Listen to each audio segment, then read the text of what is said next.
Hola amigos y amigas, ¿cómo están? Soy su abogado Teddy Yáñez Collado y en esta oportunidad vamos a hablar del derecho de representación en materia de derecho sucesorio. No hay que confundir este tema con la representación que está en el acto jurídico, que es tema para otro video. Pero antes de hablar de este tema, si les gusta mi contenido en mi canal en el espacio Delgado CL, suscríbanse, denle like y compartan porque esa es la única manera de que todas las semanas tengan información y conocimiento respecto al derecho. Ahora sí, amigos y amigas, sin nada más que decir, comenzamos inmediatamente con el video. Cuando hablamos del derecho de representación tenemos que darle un preámbulo, ¿cierto? En la cual está definido en el artículo 984 del Código Civil, ¿cierto? Que define este tema propiamente tal. Y esta está contemplado en las sucesiones intestadas o ad intestato, ¿ya? Y también esta es una forma de una sucesión indirecta, y la cual vamos a hablar en un siguiente ejemplo.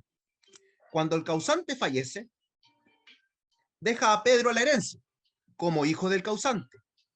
Pero Pedro, por ejemplo, fallece y deja a dos hijos, que es Juan y a Diego.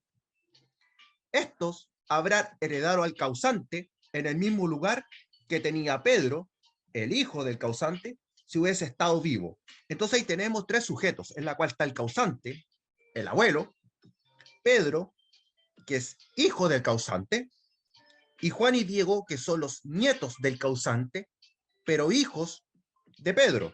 Y ahí tenemos un ejemplo de una forma de sucesión de representación, y en la cual la vamos a definir de esta manera, de acuerdo a lo que dijimos en el artículo 984 del Código Civil, como una ficción legal en que se supone que una persona tiene el lugar y por consiguiente el grado de parentesco y los derechos hereditarios que tendría su padre o su madre si este o esta no quisiese o no pudiese suceder. Entonces, en primer lugar, desprendemos que es una ficción que ocupa el lugar que realmente no se tiene. ¿Ya? Eso se refiere a una ficción. En segundo lugar, el lugar se confunde con el grado.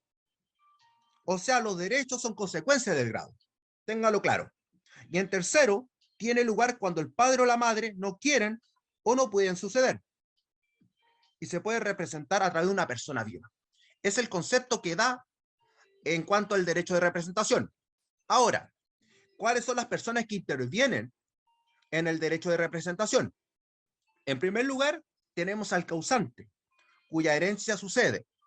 Y bajo ese ejemplo que ya mencionamos anteriormente, es el abuelo. Ahora tenemos el representado, que es la persona que no puede o no desea suceder y su lugar queda vacante. En este sentido, ¿a quién nos estamos refiriendo en el ejemplo? A Pedro, que es el hijo del causante.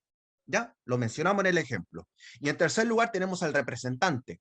El representante es aquel descendiente del representado y que ocupa inmediatamente su lugar, que en este caso lo estamos refiriendo a Juan y a Diego, que son los nietos del causante. Entonces ahí tenemos los sujetos que intervienen en cuanto al derecho de la representación.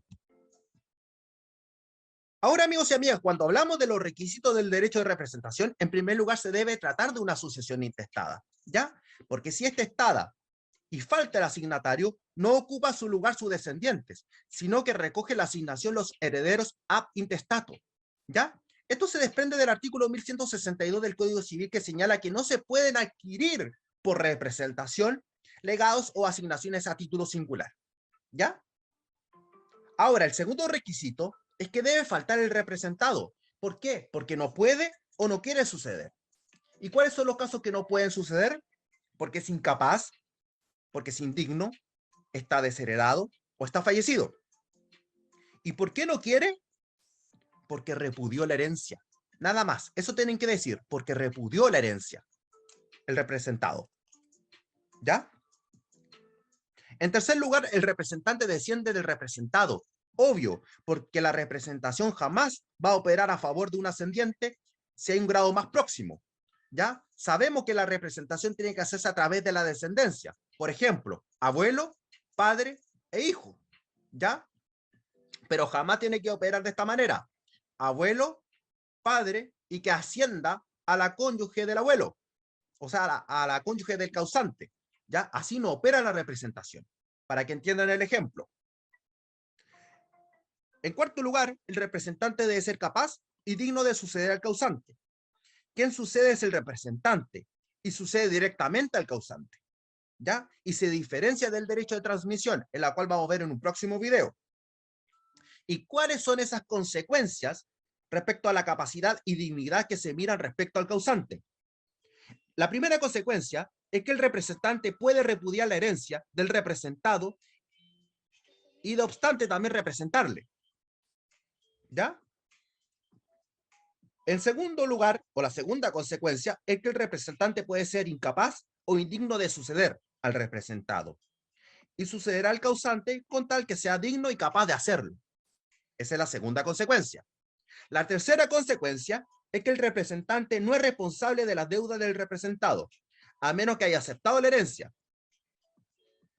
¿Ya? Esto en el caso de la persecución por parte del acreedor del representado, en la cual los representantes pueden interponer una tercería, sin ningún problema ante los tribunales.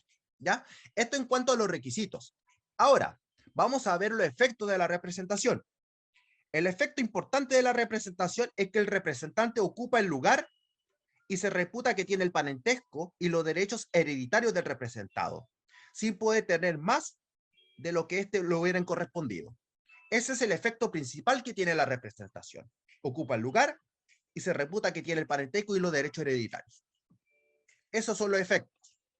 Ahora, en cuanto al impuesto de la herencia adquirida por la representación, mientras el parentesco o la descendencia sea más lejana, mayor es el impuesto a la herencia por representación. En cambio, si la descendencia es más próxima al causante, se paga menos impuestos a la herencia adquirida por representación. ¿Ya? Se disminuye ese tributo o impuesto. ¿Ya? Ahora, ¿por cuánto? Por último, en cuanto al efecto retroactivo de las leyes en el derecho de representación, hay que distinguir si son sucesiones intestadas al derecho de representación. En ese caso, regirá la ley bajo la cual hubiere verificado la apertura. ¿Ya? Eso en cuanto a las sucesiones intestadas al derecho de la representación. Bueno, amigos, si les gustó mi explicación y mi video, suscríbanse, denle like y compartan, porque esa es la única manera en que todas las semanas tengan información respecto al derecho. Sin nada más que decir, cuídense, amigos, hasta la próxima, chaito.